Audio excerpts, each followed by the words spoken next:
que também é a primeira vez? Oi, boa noite. Não, já é a segunda. Segunda? Ai, verdade, lembrei de você agora. Seja bem-vinda, então, mais uma vez com a gente. Maria Júlia, Obrigada. tá certo? Maria Júlia da Iniciação Científica. Então, é isso aí. Bem, vamos começar, então.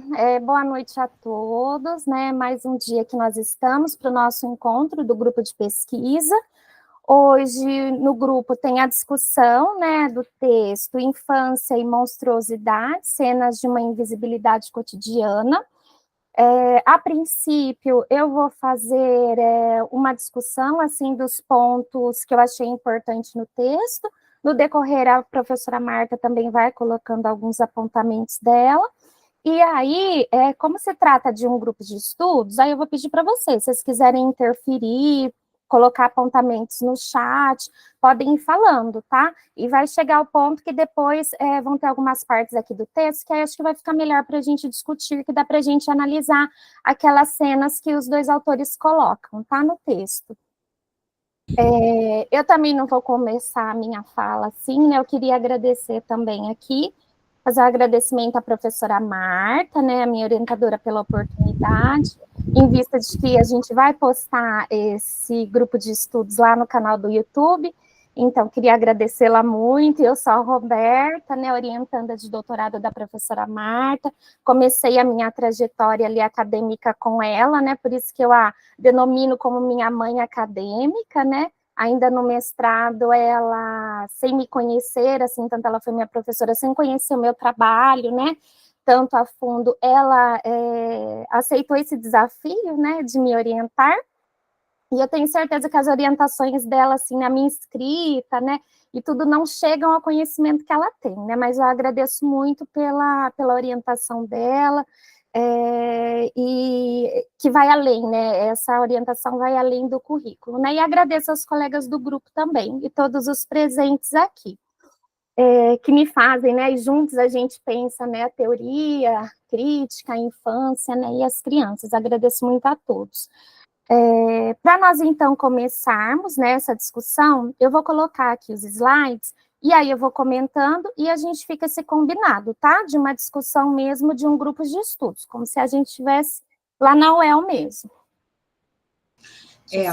Até importante, obrigada, viu, pelas palavras, não mereço, mas agradeço. Diz que quando a gente lança para o universo, né, que é benção para a vida do outro. Então, eu recebo, tá, amor? Eu recebo como benção para a minha vida as suas palavras de carinho e de querer bem.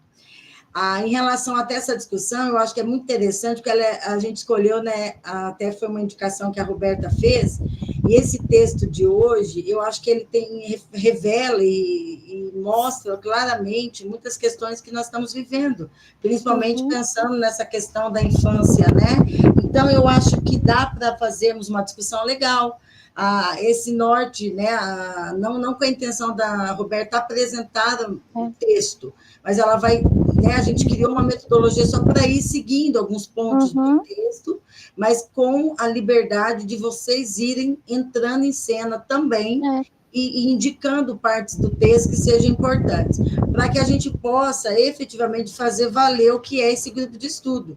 A Roberta falou, me deu até saudade, Roberta, quando nós fazemos presencial, né?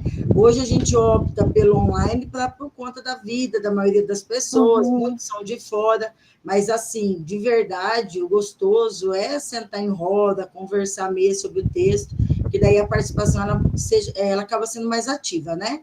Mas que as telas, né, ou a tela, não seja o grande empecilho da nossa discussão. Mesmo que você não possa mostrar seu rostinho, né, não tenha condições, e isso a gente entende por conta da situação, que às vezes não está apropriada ali na hora, né, não está no lugar que está adequado, mas pelo menos assim, quem conseguiu ler, ou pelo menos tomar conhecimento do texto, para poder fomentar, para a gente conversar, fazer o negócio fluir de uma forma mais agradável. Se vencermos o texto hoje, ok, né? Porque a discussão aparentemente parece fácil, mas tem muitas questões envolvidas, né? Muitos conceitos importantes que, de repente, pelos limiares da teoria crítica, a gente pode aprofundar. Mas, se não der, a gente pode, no próximo encontro, tranquilamente continuar e, de repente, entrar já um outro. Mas o que eu gostaria mesmo, assim, que o pessoal, mesmo que está chegando, pode perguntar, mesmo que você não lê o texto, mas diante do que a Roberta falar, você também pode ir fomentando, trazendo exemplos, fazendo questionamentos, para a coisa ficar bem bacana e a gente aproveitar esse momento aqui, tá bom? Até porque, não é verdade, gente, o tempo da gente é precioso, aí a gente não vem isso tudo só por forma de uma forma clichê de participação, que a gente possa sair daqui nessa 1 horinha de estudo, envolvidos, pelo menos, por um estranhamento, um estranhar, né? Estranhar no sentido, assim, algo que nos faça pensar, refletir um pouco, tá bom? Certo. Vamos lá, então, pessoal. Então, o título, né, do texto é Infância e Monstruosidades, né, cenas da invisibilidade cotidiana. Ele é escrito pela professora Rita Maria e pelo Perseu. A Rita Maria, ela é professora lá da Universidade do Estado do Rio de Janeiro e ela é orientadora do Perseu. Eu acredito, ele não terminou ainda o doutorado, ele é aluno de lá, né, da Universidade do Rio de Janeiro.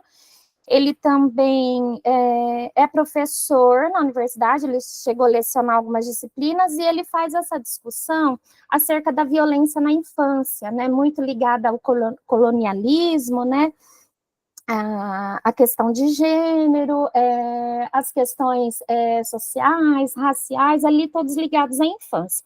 Então, ele faz uma discussão bem legal, e a professora Rita, ela é uma professora que segue ali a teoria crítica, ela faz bastante discussões nessa área também. Aqui eu separei autores e principais conceitos. Ali, quando a gente olha para o texto, quando eu peguei ali para olhar, e assim, foram os autores, deixa eu só aceitar aqui quem está pedindo para entrar.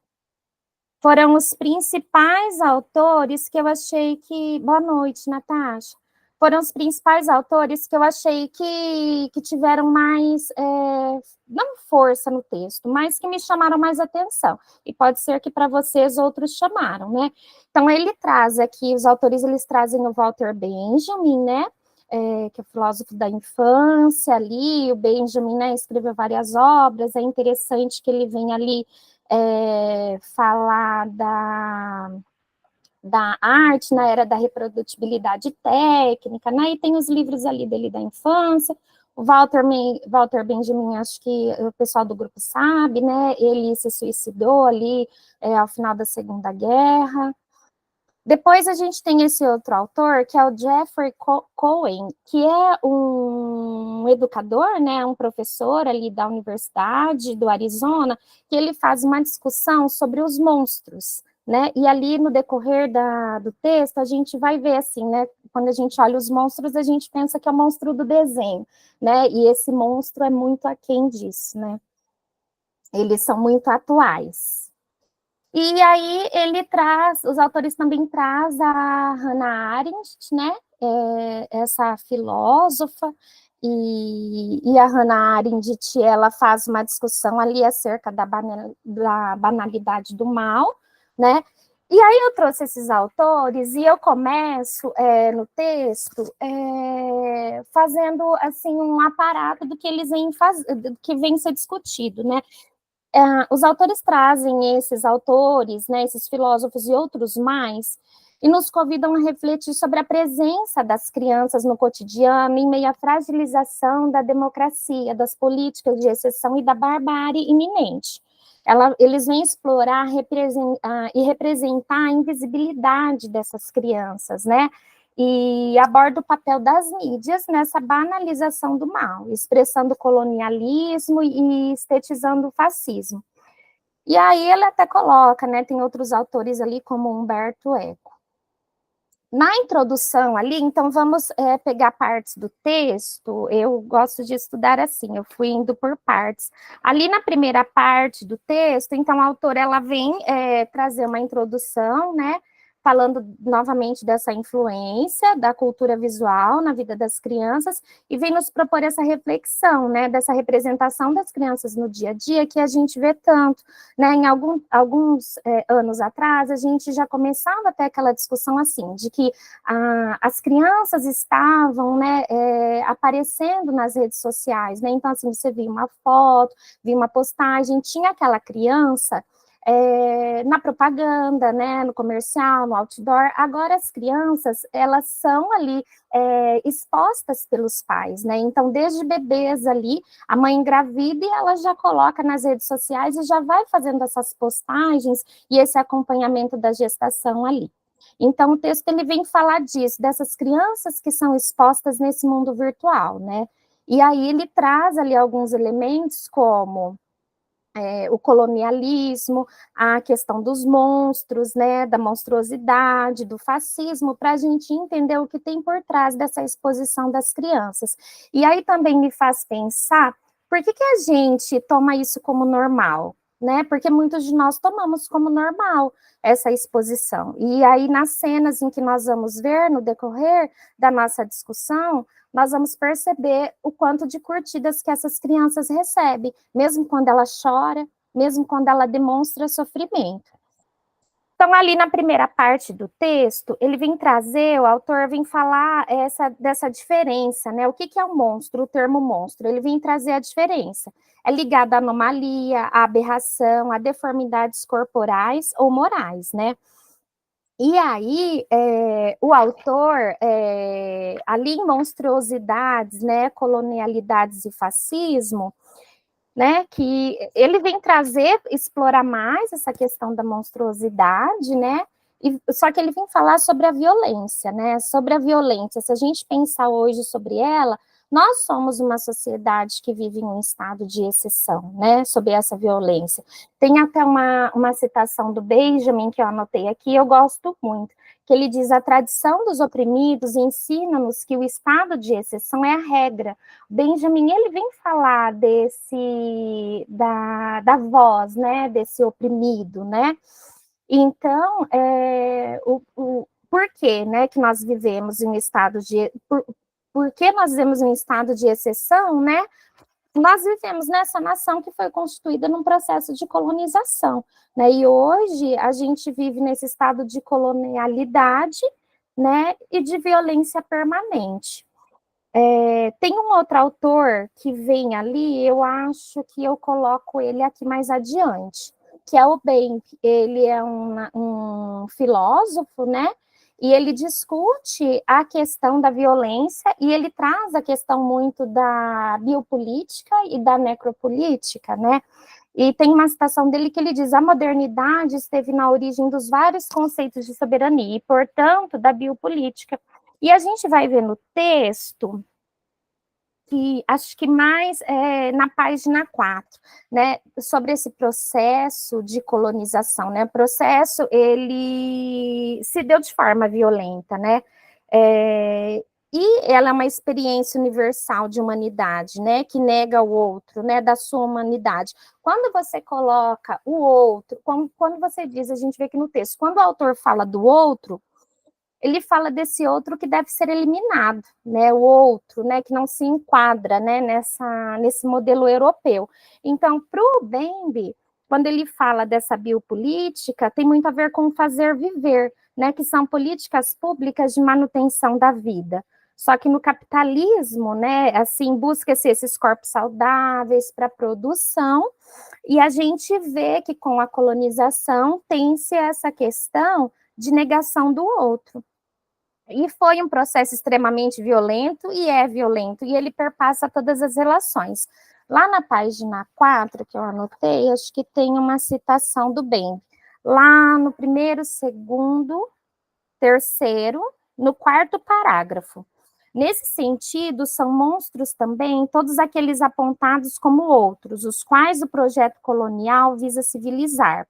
Então, esse outro para o Bembe, ele vem ser o inimigo, ele é o inferior, ele precisa ser destruído, né, atacado, né, e então é um conceito que o autor vem trazer. Esse outro também, acho que entrou alguém. Esse outro também, o Bembe vem dizer... Alguém levantou a mão. Deixa eu só terminar rapidinho. Ele... Pode terminar, sou eu só vou depois acrescentar, pode terminar. Ah, tá. Ele é inventado, né? Ele é inventado por uma cultura, né? Por um povo que diz, né, o que tem que ser o ideal. Então, ele é inventado, vem ali da modernidade, né? Que vem inventar esse outro. Tem uso da violência física, da violência simbólica. Ali na página 6, eu acho que eu destaquei uma outra coisa também, que é uma citação da Cesare, que ela diz, da colonização à civilização, a distância é infinita, né? E aqui no texto a gente vê que é colocado, né, que a colonização, ela vem ali da modernidade, né? E ela vai nos constituindo. E aí, enquanto eu estava lendo o texto, me fez pensar, né, como esse processo de violência, eles são encarados na escola. Como as crianças atravessam, né, a vida? E como o Estado vê essas crianças, né? Porque a gente tem crianças que morrem todos os dias, né, pela violência. Quer acrescentar, professora Marta? Acho que essa questão até do termo, né, um monstro, que na hora ele vem inicialmente, parece que caricaturado como uma representação infantil do monstro, que parece que aquele monstro lúdico, na verdade, né, é uma forma muito camuflada, né, de demonstrar, é uma discussão, na verdade, dentro do texto, que ele quer dizer assim, aparentemente parece que é uma coisa muito normal, é muito simples, né, mas que na sua profundidade do conceito, nós não damos conta, no cotidiano da infância, do trabalho, desenvolver isso, que, na verdade, está mais do que relacionado ao conceito de diferença. Então, esse monstro é a representação da diferença. Então, parece que nós somos diversidade e parece que os nossos discursos de diversidade estão muito bem representados pelos personagens da diversidade, como ele faz ali, os personagens do desenho que são representações do monstro, né? O Drácula, o Homero. Só que quando buscamos na cotidianidade, ou seja, na materialização da vida e das relações, esse conceito ele não está claro nas nossas práticas. E esse outro, né? Essa diferença é que nos incomoda. Tanto que a gente fica o tempo todo gastando tempo e energia para colocar diferenças dentro de uma mesma lógica de padrão. Fazer com que todas as diferenças sejam anuladas por um modelo.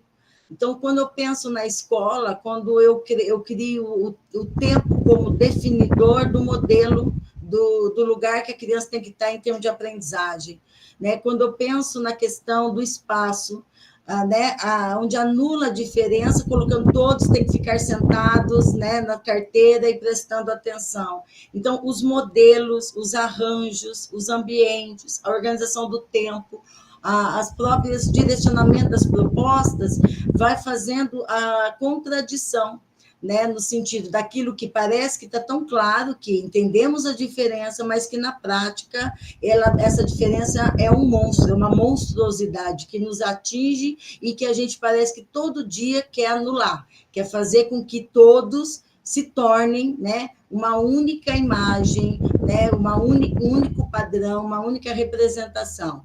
Então, eu acho que o grande problema, pensando nessa relação, a monstruosidade está quando a gente cria um discurso vazio, infundado, né, de práticas que não dão conta. A gente cria um discurso muito bem bonito, vamos respeitar a diferença, olha, vamos respeitar, né, as condições humanas, mas esse discurso nosso, ele é desmontado pelos arranjos que nós preparamos, pelas aulas que direcionamos às crianças e aos estudantes, e às vezes assim, pelos formatos, inclusive, de ensino que nós estamos oferecendo hoje. Uma das coisas, principalmente, é o sistema de plataformas, de aplicativos diversos, coisas tudo prontas, né, que não permite, muitas vezes, o outro nem desenvolver a sua subjetividade humana. Então, para mim, a grande monstruosidade, né, a provocação do texto, eu acho que nós temos que encarar a realidade e parar dessa hipocrisia da diferença e trabalhar esse conceito vivificamente, né, nas nossas relações, efetivando por mudanças nas nossas práticas. Né? Primeiro ponto, parar de querer que pessoas diferentes cheguem ou, né, alcancem o mesmo patamar no mesmo tempo e na mesma condição. Isso é impossível. Né? Eu acho que o grande desafio do texto nessa parte, pelo menos, me chamou a atenção esse exemplo, né? E claro, Roberta, que ele vai falar, principalmente, eu acho que esse é uma coisa muito forte, né? Que é essa invisibilidade, que esse monstro, ora ele é realçado com grande força, a ponto de ser exposto para todo mundo, para saber, olha, esse é o da diferença, né? Esse é o monstro, ele é o diferente. Ora, cai no campo da invisibilidade, quando são crianças, alunos, estudantes esquecidos por suas diferenças. Né? Então, o conceito, a relação que ele faz no texto, né, o autor e a sua orientadora, né, que eles fazem no texto, uma relação muito interessante, né, de uma certa forma metafórica, né, ele usa o termo de monstro para falar diferença, né? E é monstruosidade para falar das práticas pedagógicas desumanizadoras. Na verdade, é essa relação que o autor, né, os autores tentam fazer no texto. Olha, só queria fazer um esclarecimento. Eles usam, né, de bases de autores da teoria crítica, mas eles discutem numa visão, né, neocolonial. É um perigo isso, tá, gente? Embora no texto se saíram muito bem, porque eles pegam, né, autores que vão tratar especificamente de um ponto que é colocado, que é a questão do fascismo, da banalização do mal, da barbárie. Mas a gente só tem que tomar cuidado, porque o Adorno, principalmente, né, embora ele não citou, ele citou Benjamin, mas eles, dentro da teoria crítica, os autores eles são mais universalistas, né? Eles trabalham dentro do conceito da universalidade, que é o contrário, né, do neocolonialismo. Mas, nas relações que puderam, dentro do texto, fazer, né, possíveis diálogo com os autores da teoria, foi feito. Só que isso é para quem domina, tá, o assunto.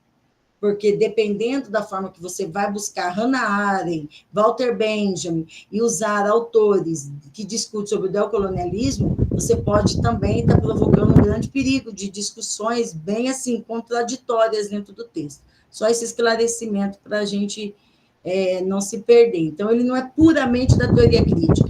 É um texto que trabalha buscando uma reflexão dos conceitos de fascismo, barbárie, banalização, pelos limiares da teoria crítica, né? Tá, mais alguém quer fazer algum apontamento? O Eduardo, lá no chat, ele colocou que democratizar para nós é incluir de maneira tal qual os alunos vão aprendendo com as diferenças, com as possibilidades diversificadas de olhares e saberes e inteligências diversas que podem ampliar pela via da construção coletiva. E só ampliamos os nossos saberes na direção inclusiva, estabelecendo mediação para que os alunos da inclusão possam participar do ambiente escolar, tendo as mesmas oportunidades que os demais. As mesmas oportunidades que os demais, não os mesmos resultados que os demais. Esse é o grande problema. O problema não está, às vezes até a gente oferece as mesmas, entre aspas, as mesmas oportunidades. A grande questão é quando a gente quer cobrar o mesmo retorno. Mesmo quando aquela criança, estudante, ele tem uma condição que o coloca no direito de ser diferente. Né? E mesmo assim, às vezes, ele é cobrado a ter que ter o mesmo comportamento daquela criança que não tem efetivamente aquele transtorno ou aquela, né, situação específica. Então, a escola, ela às vezes age também nesse ponto. Parece que eu sou boazinha, eu te entrego bem, só que na hora parece que você tem que voltar do jeito que eu quero. E aí é onde a gente, de novo, cria o quê? Esse conceito, né, que os autores trazem da monstruosidade, principalmente a monstruosidade pedagógica, um ato de crueldade, exigir que o outro dê o que ele não pode oferecer naquele momento. Fala, Elis. Ô, Rô, só para te Eu ia... avisar, a tela tá preta aqui, é assim mesmo? Tá? Tá. Deixa eu ver, por que será, hein? Será que é porque eu saí de lá? Acho que é porque eu saí, tô olhando vocês. Voltou? Voltou, Eu tá tava certo. olhando. Voltou. Pode falar, Elis.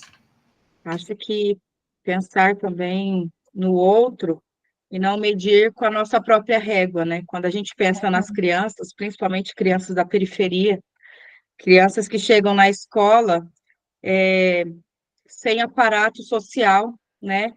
E aí a gente acha que essas crianças estão em igualdade de condições, porque ela tem uma escola dentro do seu bairro, mas você vai ter uma condição social dentro daquele bairro, dentro daquela escola que também não oportuniza o aprendizado para aquela criança igual.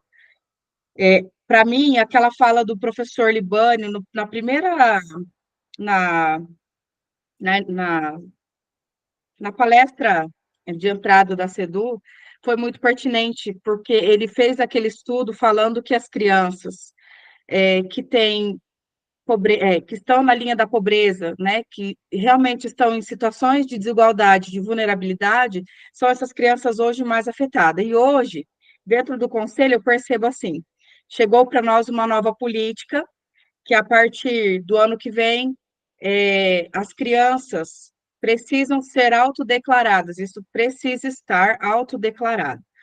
Todas as crianças da rede municipal precisam estar autodeclarado a sua raça. Por quê? Dependendo da raça que essa criança for declarada, vai se vir verba, né? A criança vai receber verba, quer dizer, o município vai receber verba para tentar dar igualdade de condições. É claro que pensando de uma maneira bem esdrúxula, assim, né? Isso não vai resolver toda a questão da pobreza, da desigualdade, mas se a gente não tentar, por nenhum viés, com que essas crianças que estão nessas condições de desigualdade, dentro da própria escola, elas tenham um mínimo de política social, a gente também não vai avançar muito, né? E aí a gente já não tem a parte pedagógica muito bem formada, porque temos professores que são verdadeiros monstros. Aí a gente não tem política social que ajude essas crianças a ter essa mínima qualidade de condição de educação. E aí a gente realmente vai se afundando nessa barbárie, como propõem os autores, né? E aí a banalidade do mal, ela vira realmente só um conceito vivido aí por todos. Só isso, obrigada. Então, aí a gente entrou no texto. E aí, deixa eu ver aqui, acho que eu tinha alguma coisa para destacar. Depois ele vem ali numa outra parte, falar da necropolítica. Aí a gente passa ali pelas páginas 7, 8, 9. Aí nós chegamos na 10, que aí ali no último parágrafo ele vem. Estão me ouvindo? Tá, né? Sim. Não, eu só ia falar, né? Eu acho que valeria a pena a gente só ler aqui na página 5, eu acho que até diante do que a Elis comentou agora, essa citação, né, do Puxeu. Terrorista hoje é o outro, o que, coisificado, escapa às diversas escalas, maiores ou menores, da época do pau de selfie que vivemos. Terrorista hoje, repito, é o outro, o inferno do outro, o outro enquanto inferno, terror. Né? Então, na verdade, assim, é um ponto também para a gente pensar que aquilo que nós já comentamos dentro do grupo, que às vezes quando a gente vê com um conceito de barbárie, né? Um conceito, por exemplo, esses conceitos fascistas, né? O conceito de fascismo, que forte, né? Verdade, Eduardo? Às vezes a gente sempre pensa naquele conceito que está relacionado, né? À guerra, né? Que é todo o acontecimento que aconteceu, né? Tudo que aconteceu na Alemanha. Mas, na verdade, existem outras manifestações bárbaras, né? Outras crueldades. E aí, olha para você ver, o terrorista da época do pau de selfie que vivemos. Quer dizer, né? Muitas vezes até a questão da própria tecnologia, né? Essa mediatização da cultura, esse espalhar da vida íntima, da intimidade, esse espalhar da banalização, né? Como bem no início a Roberta comentou, uma banalização da infância que se coloca cada vez mais a troco de migalhas, de curtidas, né? Então, a gente vê tanto que muitos pais, até os conceitos que o autor vai trazer nessa segunda parte, narcisistas, né? Nós temos hoje, né, representações paternas, né, maternas, representações familiares narcísicas, que são extremamente egoístas, vê só o seu espelho, e se submetem a expor crianças, suas próprias crianças, seus amores, suas vidas, né, em redes, né, em sociais, em vários tipos de canais, para poder ganhar migalhas de curtidas e seguidores. Então, vê a criança em momentos de choro, a criança em momentos de crise, né? A criança em situações banalizantes. Isso é uma verdadeira prática fascista. E às vezes a gente fica pensando que o fascismo, né, ou a barbárie, ela só está dentro de um grupo já constituído, que o texto nos provoca que ela está na cotidianidade e de forma extremamente sutil. Até tem uma parte aqui que eu tinha marcado, que eu achei, nossa, tão forte. Não sei se vocês viram, né, uma parte que ele vai falar desse sutil, que eu acabei de comentar agora. Não sei se você lembra, o Roberta, mas ele coloca assim que essa barbárie ela acaba sendo de uma forma tão sutil, tão camuflada, que as pessoas não percebem e se naturalizam. Aquilo passa como algo natural, como normal. Quantas ações, quantas práticas, né, dentro da escola que são naturalizadas, né, por conta da questão até do outro, da diferença. Então, aquele que não se encaixa dentro dos padrões, eu crio algumas práticas e essas parece que todo mundo aceita e parece que elas não são vistas como algo negativo ou algo ruim. Quando eu achar, eu aviso vocês. Ali na página 12, no segundo parágrafo. O que está falando? Dá uma olhada. Desafinas, eu vou achar, não, é um pouquinho antes, eu marquei aqui, mas eu vou achar, mas aqui fala assim, de uma forma assim, sutil, né, uma barbárie estetizada, é a estética da barbárie, eu crio, né, uma nova roupagem, né, de uma tal pedagogia que, na verdade, ela é bárbara, ela é monstruosa, como a própria Elis falou, né, quantos... É forte falar isso, mas existem quantos professores que não deveriam estar dentro das escolas, nem dentro das salas de aula? Quantos diretores, quantos pedagogos, né? Quantos de nós que não deveríamos estar, né, em lugares por conta de tamanha práticas absurdas que vêm fazendo e que anunciam como algo extremamente normal, natural. Mas pode continuar, querida. E aí, depois... E a estetização promovida pelo consumo esmaece a violência e a monstruosidade própria das contradições capitalistas, bem como provoca o desaparecimento do sujeito da ação monstruosa. Desloca-se daquilo que é apontado como diferente e estranho, naturaliza-se a monstruosidade e aponta-se como estranho e dissonantes aqueles que poderiam formular uma crítica a essa naturalização.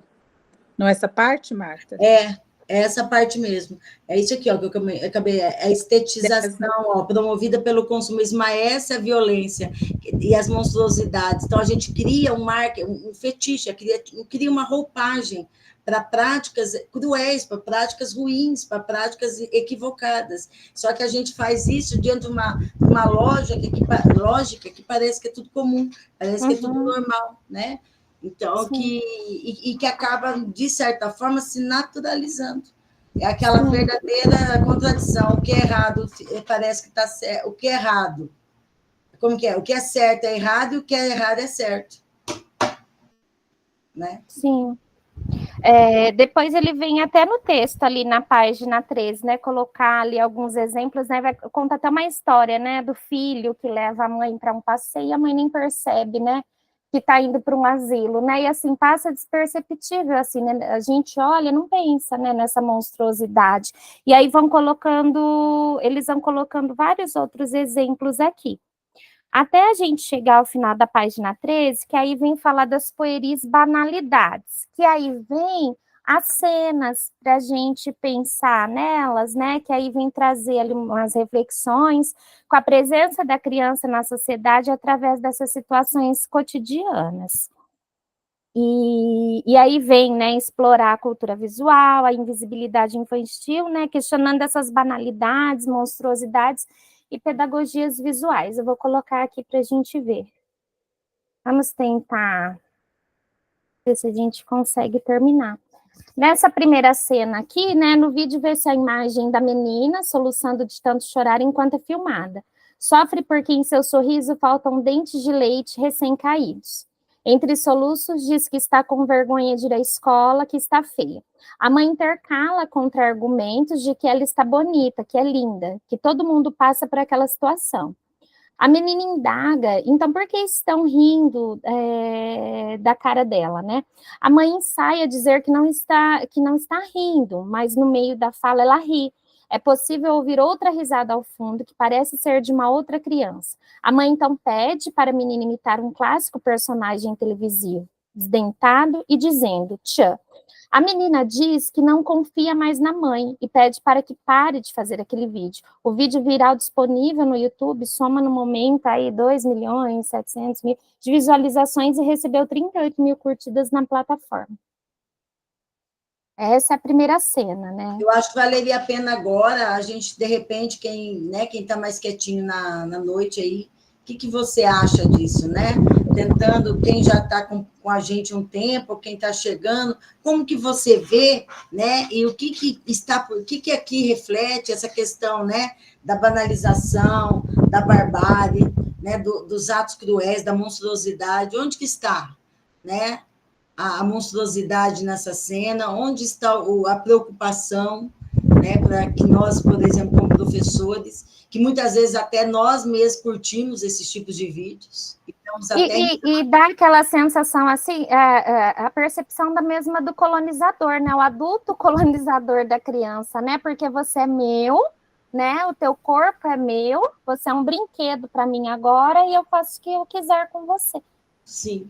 Aí você me fez lembrar do Arrier, né? Volta lá no objeto, né? De manipulação, a criança como um objeto, que eu faço o que eu quero, do jeito que eu quero, e como você está na condição de inferioridade, eu sou a sua superioridade, né? Enquanto adulto, eu determino o que eu coloco, o que eu tiro de cena, eu determino o que eu filmo e o que eu não filmo. Fala, não Carol. tem voz. A Carol, acho que a Shirley também fez um comentário, a Nayane também. Vamos lá. Pode passar, as meninas vão falar? Vai, Carol. Vou falar. O que eu acho da nossa responsabilidade como professoras, né? Eu acho que hoje existe uma pressão que está onipresente aí para a gente produzir conteúdo para rede social. As escolas precisam alimentar essas redes, enfim, né? E mesmo os pais dando consentimento para esse uso dessa imagem, nem sempre a gente pode confiar nesse bom senso dos pais ou da escola, enfim. Porque eu acho que uma coisa que a gente não está levando em consideração é que essas crianças vão crescer e elas vão se tornar adolescentes muito em breve. E a imagem delas que está exposta hoje, mesmo como uma coisa fofinha, porque a gente vê uma criancinha ali de 3 anos, né, enfim, tirando a fralda ou, né, falando uma coisa errada ou engraçada, ai, que coisa fofa. Mas aquele registro vai perseguir essa criança quando ela for, por exemplo, uma adolescente e aquilo for redescoberto pelos pares, né, e ela vai viver uma exposição de uma coisa que ela não teve, enfim, que ela foi tratada ali como um objeto, que ela não teve nenhum poder, nenhuma voz para consentir sobre aquilo, mas que a imagem dela está aí, exposta, né? Então, eu acho que a gente, como professor, precisa pensar muito nessa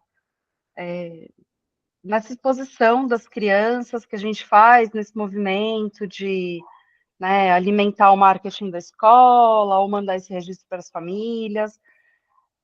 A gente que não cresceu com a internet precisa começar a ter consciência de que isso é indelével, né? Assim, a gente vai viver, as crianças de hoje vão viver com os registros que os adultos estão colocando para sempre, e eles que vão ter que bancar, né? Os adultos vão sair de cena e as crianças vão se tornar adolescentes ou até adultos que vão precisar bancar essas escolhas que não foram feitas por eles. Sim. Recentemente eu vi o caso de uma mãe que escreveu um livro, ela escreveu um livro não, ela escreveu um artigo num jornal, tipo no New York Times, que chamava, tipo, My Daughter is a Bitch. E a menina tinha 9 anos, e aí a mãe estava falando que a mãe era uma irmã mais nova e se ressentia muito da irmã mais velha dela, que não permitia que ela brincasse. E quando a filha dela, de 9 anos mais velha, não queria mais que a irmã mais nova a acompanhasse, ela escreveu essa história. E lá tem o nome completo da mãe, tem o nome completo da filha. E hoje, que a menina é uma adulta, cada vez que ela vai procurar um emprego e o empregador coloca o nome dela na rede, o primeiro link que aparece no Google é uma história da mãe falando sobre ela, né? Que a menina era, tipo, a bitch. Então, assim, cara, essa história tá perseguindo essa menina há 20 anos e ela não consegue nenhuma colocação no mercado de trabalho por uma história que a mãe escreveu colocando o nome dela lá. Então, a gente precisa, acho que, conversar muito bem e não levar de uma forma tão leve, né, esse uso da imagem das crianças, principalmente essas imagens, assim, engraçadinhas, fofinhas, enfim. Depois, quando a gente chegar na segunda cena, eu vou costurar isso com uma outra reflexão que eu tive. Eu acho que tem um ponto que a Carol colocou, só acrescentando, é essa questão também, né, dessa exposição, devido também, claro, uma ausência, né, filhos, como se diz, órfãos, né, crianças órfãs, sem autoridade paterna, sem pai, sem mãe, no sentido da paternidade, no sentido da responsabilidade, tá? Não é nem a questão do gênero, mãe, pai, mas no sentido da referência, onde adultos estão muito, até a Hannah Arendt, né, citada aí no texto, ela vai trazer sobre isso daí, a banalidade está isso, quando aquilo que fere o outro, né, vamos supor, o que fere em mim é passado para outro como entretenimento. A minha dor, né, os meus medos, as minhas dores são negligenciados em função da diversão. Né? E quem expõe isso, e quem permite isso, é o que deveria ser a autoridade do amor, do afeto, das relações, e permite, né, essa exposição sem medida, por um próprio conceito de relação humana, aí vem onde o texto fala de novo, narcísica, egoísta, né, egocêntrica. Eu não consigo abrir aqui a mensagem, eu não sei o que aconteceu aqui. Se você pudesse ler o que as meninas escreveram, a Shirley escreveu um negócio bem interessante, acho que a Inayane também. Você Deixa pode eu pegar o da Shirley. Dentro dessa perspectiva, a infância passa a ser angariada ou no linguajar do populacho, moeda de troca, na busca institucionalizada de um vislumbre momentâneo linkado ao elitismo sedento por reconhecimento que se funde ao ato desfigurado de democratizar, no sentido de não desapegar de práticas pedagógicas anormais e desprovidas da real intenção ao qual foi criada. Aí... Então, na verdade, eu acho que até esse ponto, né, como moeda de troca mesmo, né, acaba sendo que aquilo que a gente às vezes critica, por exemplo, de alguns lugares, de algumas comunidades periféricas, de mulheres, de mães, por exemplo, que ficam grávidas, principalmente em lugares de periferia, que elas engravidam para que depois tenham as crianças como isca para poder ganhar, né, as ajudas.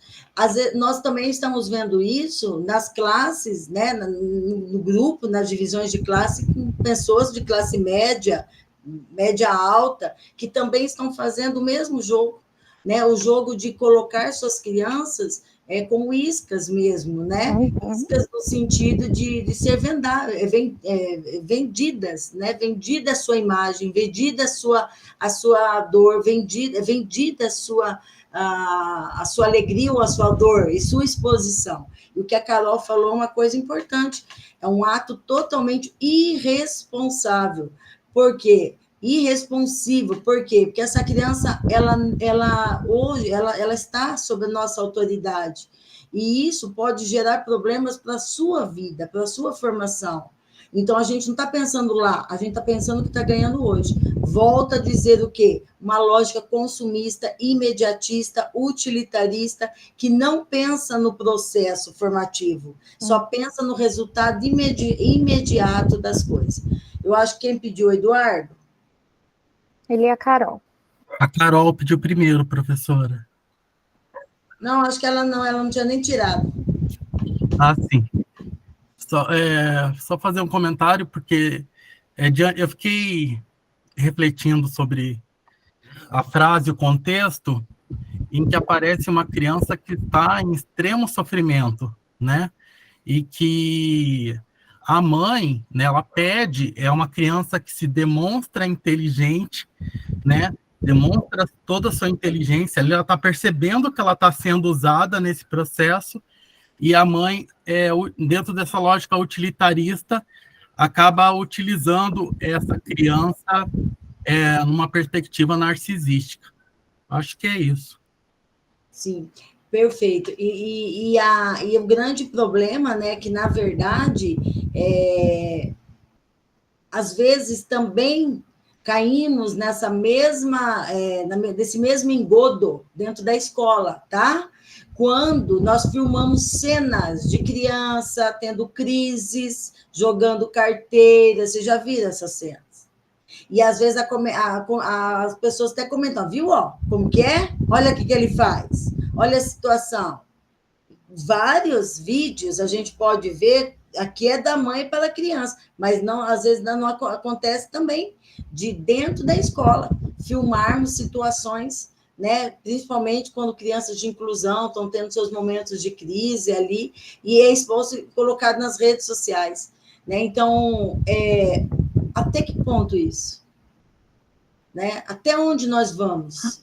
Com tanta infantilização, né? Ou com tanto, acho que a palavra aqui, crueldade, eu acho que é mais um ato de crueldade, não se doer, aquilo que o Adorno vai falar, né? A ausência do amor humano, do calor humano, né? Aquilo que a pedagogia da dureza, a educação da dureza, da frieza, né? A ponto de submeter a se aproveitar de uma situação para poder usufruir disso em termos de ganhos, né? Ganhos do mundo do consumo. Aí a Nayane só comentou ali, né? Podemos atribuir à monstruosidade uma pedagogia elitizada, seletiva, atravessada pelo discurso eurocentrado. Na verdade, isso daí é um ponto sério, né? Nós, infelizmente, no Brasil, a gente faz um culto, né? Endeusa, né, a educação dentro dessa perspectiva eurocêntrica, né? A gente também desqualifica o que nós temos, vivemos sempre em função, que é outra lógica também de uma certa perversidade, de querer colocar uma outra realidade que não é a nossa, né, e achar que isso vai resolver ou solucionar os nossos problemas em termos de educação. Alguém mais? Não? Aí nós pode ir para a segunda cena. Pode ir, deixa eu voltar lá. Quem lê para a gente? Deixa alguém ler, Rô, para poder ativar. Quem quer ler para a gente? Quem não comentou, aproveita a sua vez agora para ler. Cadê o Marcos? Marcos está aí? Eu posso ler. Pode, Tati. Lê, Tati. Na propaganda da TV, a criança pequena, já famosa nas redes sociais por repetir palavras difíceis com desenvoltura, reveza lugares de autoridade com a atriz veterana. A criança diz uma palavra e a atriz repete. O diálogo é construído com pausas dramáticas e alguns segundos de silêncio. Tempo para inverter os lugares e colocar a veterana atriz a interpelar a criança. Ao ser respondida, a atriz se emociona, dedicada. A trilha sonora faz lembrar canções infantis ou caixinhas de música, evocando leveza, doçura, candura e candura. Na TV, a propaganda se encerra com o slogan do banco que anuncia. Nas redes sociais, entretanto, viralizam exibições sob forma de meme como paródia viralizada. A exposição da imagem da criança, então, é tomada como preocupação. E aí? Quem gostaria de fazer algum comentário sobre?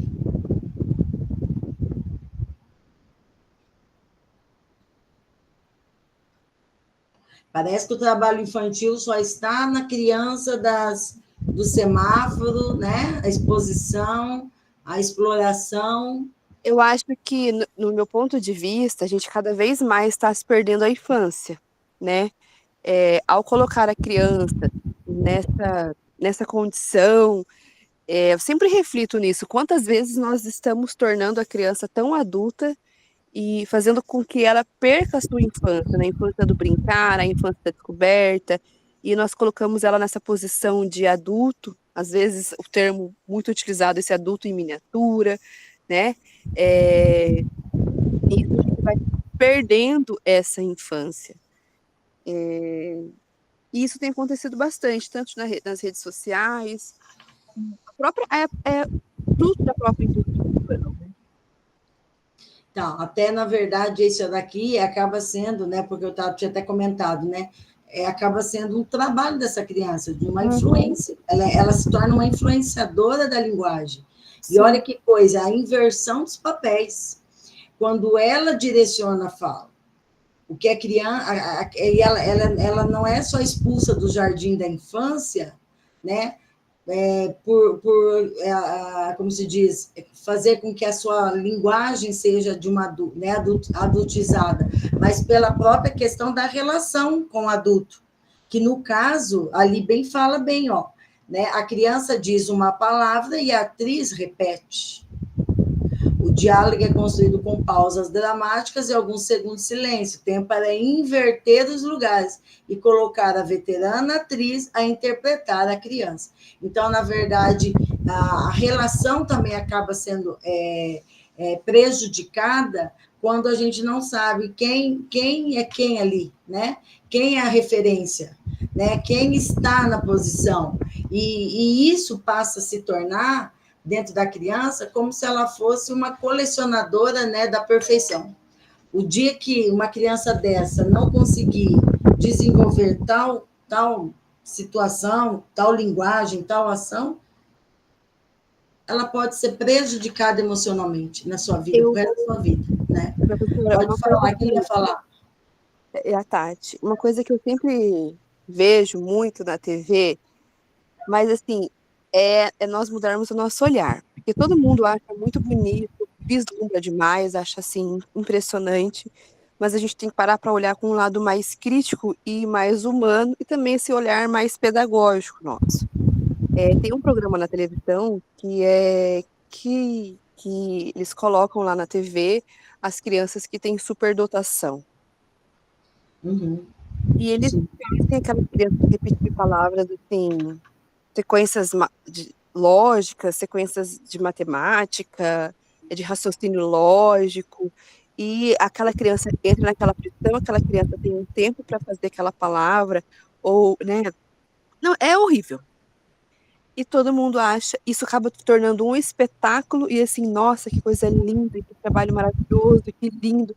Só que quando a gente pensa de forma crítica, essa criança, todas essas crianças que elas têm altas habilidades, superdotação, elas também têm uma carência, elas também precisam controlar uma ansiedade. E aí a mídia, a indústria cultural, colocam elas numa figura assim de espetáculo, mas acaba sendo tortuoso para elas, né? E muitas pessoas não conseguem perceber isso. Então, assim, toda vez que tem esse programa na TV, passa aos domingos, eu fico assim, chocada. As pessoas falam, nossa, que legal. Nossa, eu queria que meu filho fosse assim, né? Mas não param para ver a realidade de uma criança que tem altas habilidades ou superdotação, o quanto isso também é sofrido para a criança, né? E, Tati, você observa que são crianças extremamente cobradas. Na postura delas, você percebe isso, que são crianças que não vivem a infância, são crianças que você tem habilidade na área da matemática, na área da língua, então é nisso que você vai focar. Então, são crianças que passaram pelo Kumon, né, por vários lugares. Não é só superdotação, eles foram estimulados, né, treinados aquilo ali diariamente. E quando não se atinge uma expectativa, aí que é o problema, se gera as frustrações, a gente não sabe como essa criança vai reagir. Eu tive um aluno, gente, que ele era tão cobrado, que um dia ele foi cortar um papel, ele cortou fora da linha, essa criança entrou numa crise tão grande de desespero, que eu tive que chamar a mãe e falei, mãe, você precisa deixar essa criança ser criança. Então, assim, esse programa de TV que coloca as crianças nessa figura, nessa condição de espetáculo, né, ela é uma barbárie que se faz com a criança.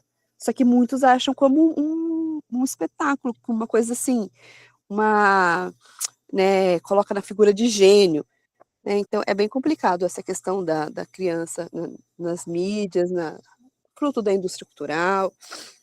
É isso que eu ia contribuir. Perfeito. Alguém mais gostaria de fazer algum comentário sobre essa cena? Eu quero, Pro. Pode falar. Eu quero de novo chamar essa responsabilidade para a gente na escola, né? Eu acho que tem uma outra questão bem séria que o texto não traz, mas que eu acho que faz parte dessa discussão, que é a criança vendo o seu igual na tela, né?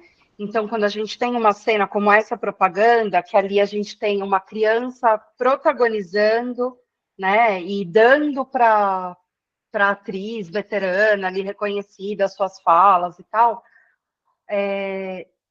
a gente deve considerar também o que é que as crianças sentem ao ver essa cena e o desejo de estar na tela que é despertado através disso. E aí, de novo, como que a gente, escola, está abordando, né, e que tipos de representação de criança em tela a gente está trazendo para a sala de aula, né? Então, assim, na minha experiência pessoal, né, não estou falando isso com base em nenhuma leitura e tal, mas com base na minha experiência pessoal, os meus filhos têm acesso ao iPad dentro da escola 2 vezes por semana. E aqui em casa, a TV, ou, enfim, o acesso ao YouTube e tal, é extremamente regulado, né? E eu percebi a minha filha de 6 anos pedindo meu celular para gravar um vídeo. Antes ela gravava uma borboleta, queria tirar foto da flor, do sapato, enfim. E ela começou a gravar vídeo assim: oi, gente, hoje eu vou mostrar para vocês como é que a gente penteia o cabelo, por exemplo. Então, eu comecei a ver que ela estava em contato com youtubers mirins dentro da escola, que quem trouxe ela para esse universo foi a própria escola.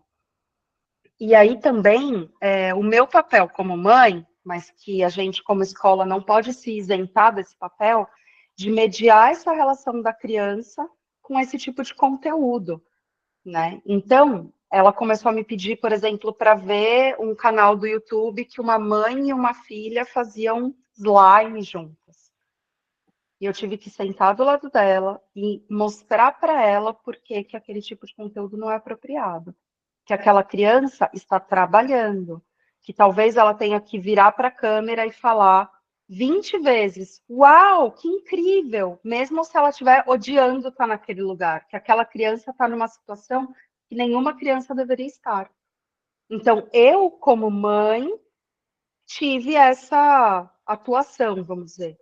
Mas eu penso que a gente, como escola, precisa começar a trazer esse tipo de discussão de uma forma mais institucional, né? Porque, de novo, a escola é a única organização da sociedade que tem essa penetração, né? Que pode alcançar crianças em todos os lugares do Brasil e fazer esse tipo de discussão, sabe?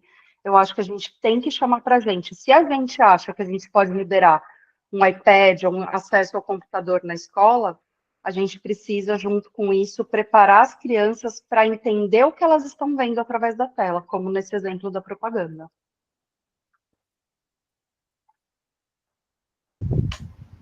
Perfeito. A Elisa, eu acho que quer falar, né? De repente, a gente fica só com essa cena, por conta do tempo, acho que hoje temos que terminar às 19h15, não é, Robertinha? Sim. Então, de repente, a gente fica com essa, podemos, no próximo encontro, anunciar já um próximo, mas daí, de repente, a gente traz, né, se precisar, mais uma ou duas cenas. O texto é maravilhoso, né, gente? Vamos falar a verdade. O texto vale a pena. Quem não leu, leia, porque ele emerge, assim, várias reflexões. Mas vamos ouvir a Elis. Professor, uma reflexão e uma provocação também. Quando a Carol fala, só um pouquinho.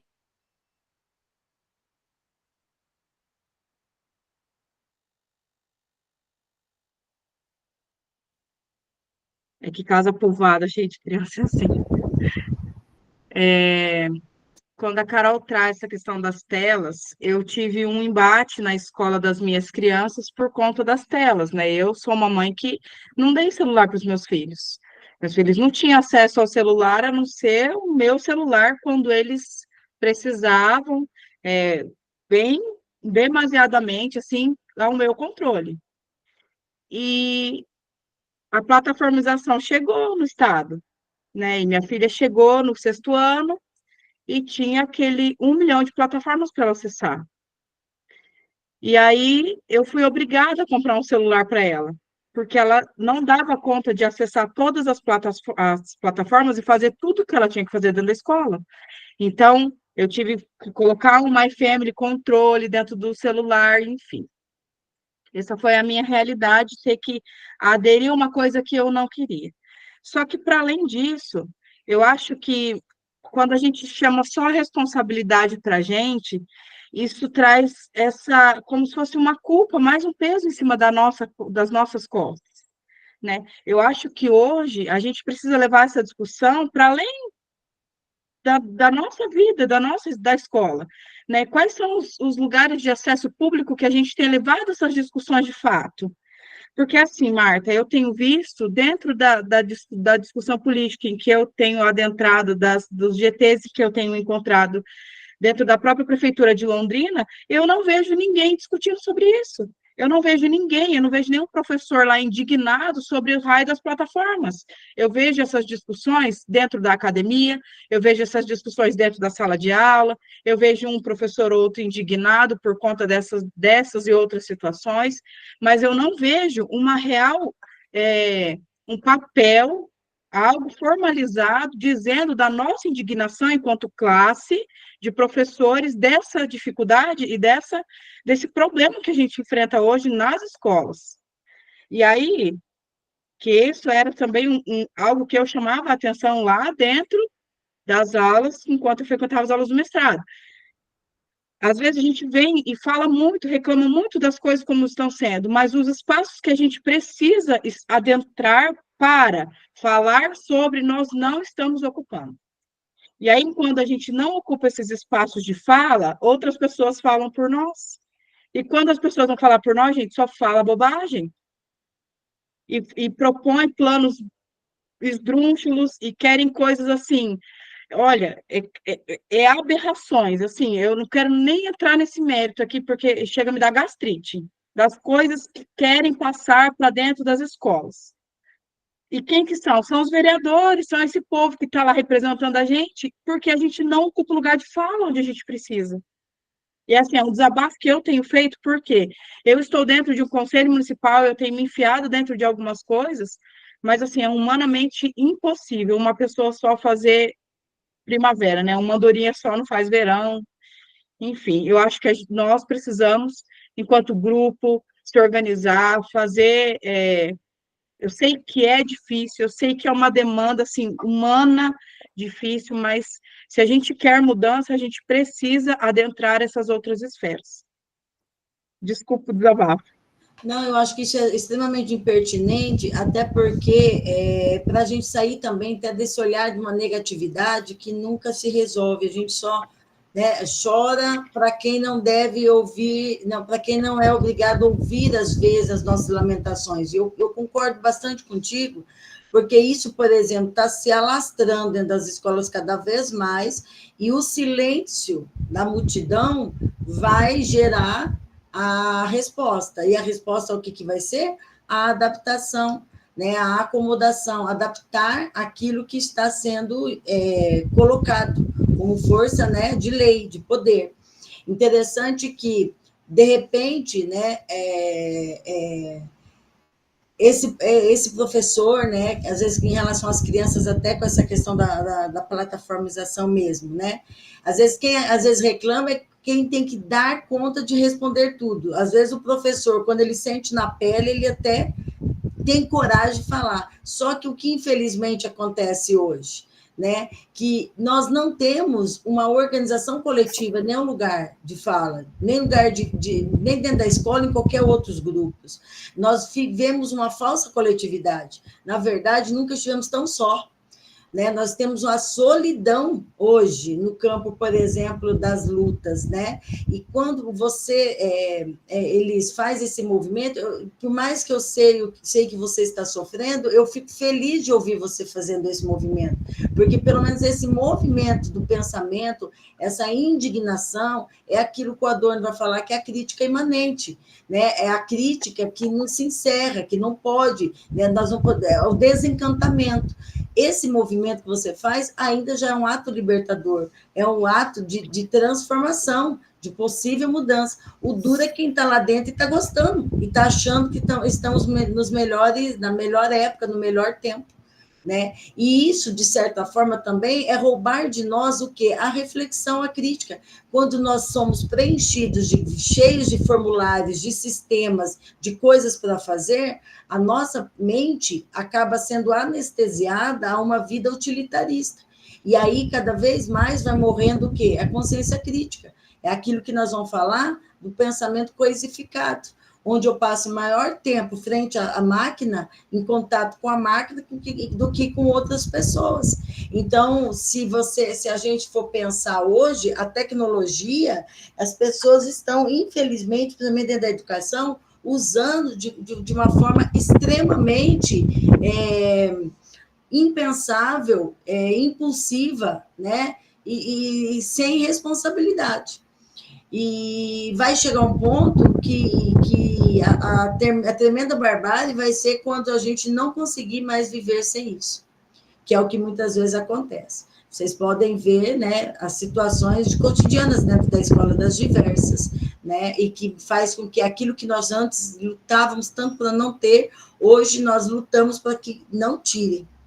Então, é uma verdadeira contradição, são tensões que geram extremas contradições. A Cândida escreveu aqui, né, essa espetacularização que usa as crianças, né, no caso até voltando na cena, demonstra a sociedade doentia, em busca de likes, desconsidera a infância como fase importante de aprendizados, né, merecedora de respeito e cuidados. Concordo, perfeito, e é isso. Nós não estamos cuidando das nossas crianças, aquilo que Hannah Arendt fala, seja responsável por suas crianças, que trouxe ao mundo, nós não estamos assumindo essa responsabilidade, né? A representação da realidade mais importante do que a própria realidade, nesse sentido.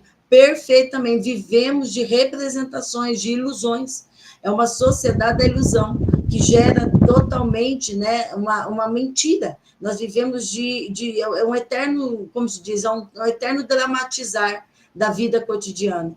Então, acho que, indo para os finalmente, por causa do tempo, a Carol quer falar ou ela não abaixou a mãozinha? Não? Bom, na verdade, eu acho que esse texto, gente, ele de verdade, se você leu ou você não leu, e mesmo que você leu, deveria lê-lo novamente, com um olhar, de repente, um pouco mais apurado, porque ele vai mostrando, né, que aquilo que vai nos incomodando, e realmente, até, eu acho que você indicou aquele texto que é o Desobedecer. Coloquei ali, que vai bem de encontro, que é aquilo que a Elis falou, é um texto fantástico também. Sim, e vai bem de encontro a toda essa questão até da cena, que é onde o Frederic Gross vai dizer, o que me incomoda não é os que desobedecem, é os que obedecem, sem reclamar, aceitando da forma que é dita, mesmo sabendo que não é o correto.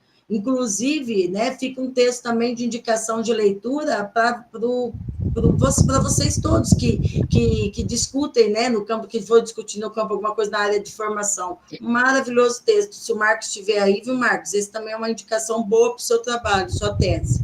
Né? Desobedecer. Então, que ele também vai falar da monstruosidade, que as monstruosidades são essas, quando as pessoas aceitam sem reclamar e fazem do jeito que é para fazer. Ó, gente, vamos fechar aqui, né? Pensando na Segunda Guerra, quando foi feita aquela, depois de tantos anos, aquela pessoa, né, que ajudou lá para levar o Eichmann. Então, acho que perguntou a ele, né, o que ele fez aquilo, ele falou: eu só obedeci ordens. Então, assim, eu achei que era para fazer isso, eu achei que estava certo. Enfim, né, eu acho que se a gente deveria até ver aqui, se a gente quiser, a gente pode continuar essa discussão e prolongar com mais um texto dentro da mesma lógica, trazendo, de repente, alguma coisa da infância também, nesse campo aí até cinematográfico, nesse campo midiático, um pouquinho a mais, trazer um texto que continuaria aqui, nas cenas, e poderia acrescentar com mais a leitura, para fechar no próximo encontro sobre esse campo dessa infância, dessa invisibilidade, né? De repente pode ser uma indicação, né, Rô? Eu acho que até o texto que você indicou lá, de repente dá para a gente usar. Eu acho legal, eu acho que foi bem proveitoso, acho que nós conseguimos falar mais hoje, e acho que depois dos seus apontamentos também, e das discussões dos colegas, os apontamentos, acho que uma outra leitura do texto vai ampliar mais. Até quem não pôde ler, leia então, na próxima aula a gente vai tentar trazer um pouco mais, até porque eu quero trabalhar um pouquinho esses conceitos também relacionados ao fascismo, a questão da banalização do mal, essa muito bacana, ó, pedagogias visuais de entretenimento. Esse é um outro conceito muito interessante para a gente trabalhar também. Certo, gente? Então, ó, acho que por hoje é isso. Vou terminar minha fala, daí você se despede, Rô. Quero agradecer, então, até a Roberta pela leitura, né, cuidadosa do texto, pela né, apresentação. Então, a gente vai dar uma continuidade no próximo encontro, se todo mundo concordar, enriquecendo, né, com mais uma leitura, claro, dentro da mesma lógica de discussão. Quero agradecer a participação dos que estão conosco, né? Fico feliz, eu gosto, isso alegra meu coração, porque isso vai mostrando também que você, né, está tentando se envolver. Participar de um grupo de estudo não é só entrar na sala, tá? Participar de um grupo de estudo é falar, é discutir, seja no chat, seja, né, no áudio, porque isso vai exigindo de nós, de repente, mais envolvimento, e assim vai fazendo a gente se envolver e sentir mais agradável esse lugar. Quando a gente não participa, né, a timidez vai também nos afastando, e, consequentemente, o desânimo vem. Por isso que muita gente, às vezes, entra no grupo de estudo e não fica, porque acha que é chato, aquela chatice, porque não se envolve. Então, o convite da noite é aqui.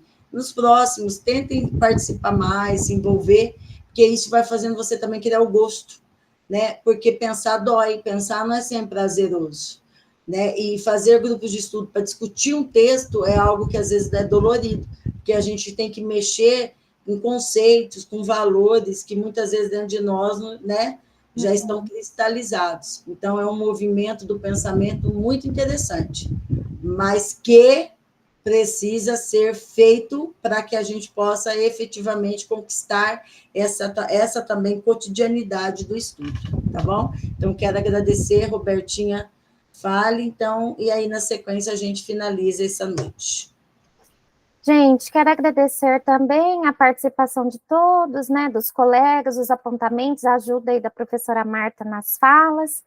Nosso encontro, então, próximo vai ficar para o dia 29/10, mantemos, né, professora, 29/10, a gente fez essa alteração por causa da CEDU, mas aí dia 29/10 nós nos encontramos, aí para acrescentar, depois eu posto lá um outro texto para complementar esse.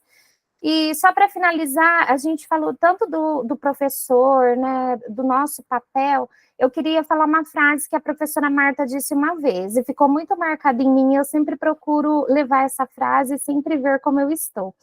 Ela disse assim, que pessoas curadas né? Pessoas curadas, elas curam outras pessoas. Pessoas não curadas não curam. Então, a gente precisa refletir, né? Será que a gente está sendo os monstros das nossas crianças na escola? Né? O que nós estamos oferecendo a elas, né? O que nós estamos oferecendo ou tirando delas? É isso, gente. Muito obrigada. Uma boa noite para todos. Um abraço. Tchau, tchau, gente. Tchau, gente. Pessoal, até a próxima. Boa noite, tchau. Até. Tchau.